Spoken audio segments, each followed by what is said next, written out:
One of the jokes around Cross Brand has been for years that we were serving margaritas during Sunday church, and somehow somebody got hold of that and they said I said it. I didn't say it. We've never served margaritas on a Sunday. I hate it when people say things that I said that I didn't say. But you know, more so than that, what really bothers me is when people misquote, misuse, take completely out of context things Jesus said. Man, it's rampant.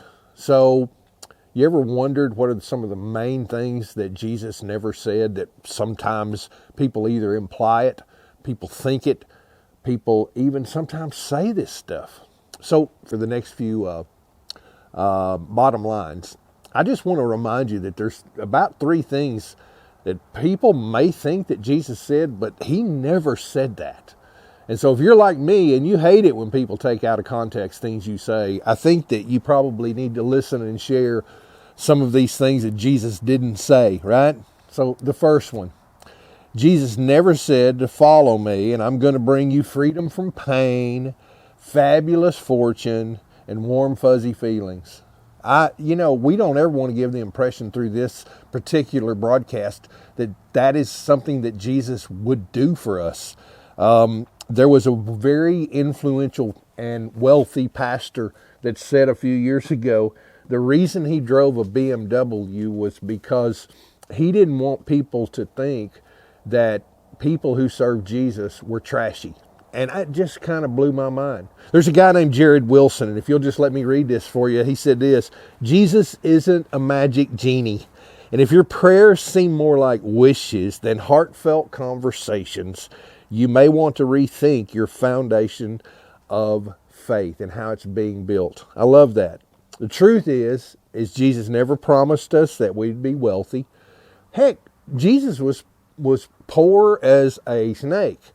He never promised us that life was going to be a continual emotional high. I would love to be on the mountaintop all the time, wouldn't you? But Jesus never promised that.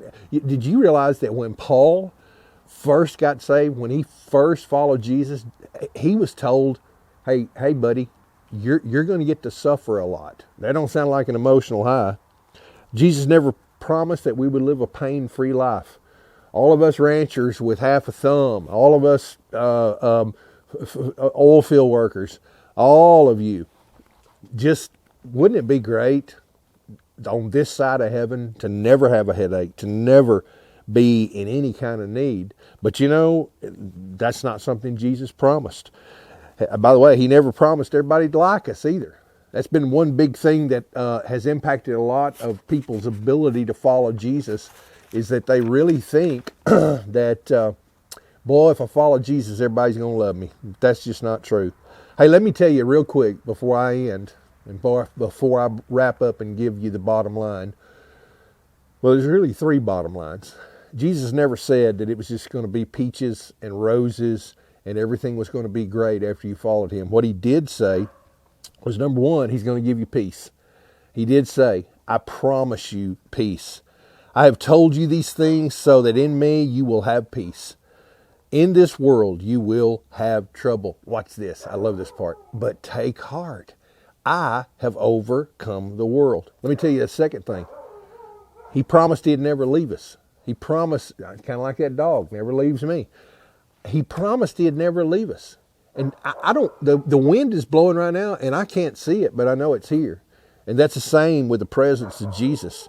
In Matthew 28:20, he said, you need to make sure that you understand that I'm always with you, even to the end of your lives. And then finally, bottom line, one more thing. He promised he'd prepare a place for us. You know, Jesus is literally waiting. He's literally waiting on us right now. And he said in John 14, don't let your hearts be troubled. You believe in God, believe in me also. There's more than enough room in my my daddy's house. So the bottom line today is, look, a lot of stuff that Jesus said has been taken out of context. But maybe you're in a spot right now where you're not looking to get warm fuzzy feelings, peaches and roses from Jesus. Your life is a mess. Your life is a disaster. And you just need those things that Jesus has promised you. God bless you. That's the bottom line.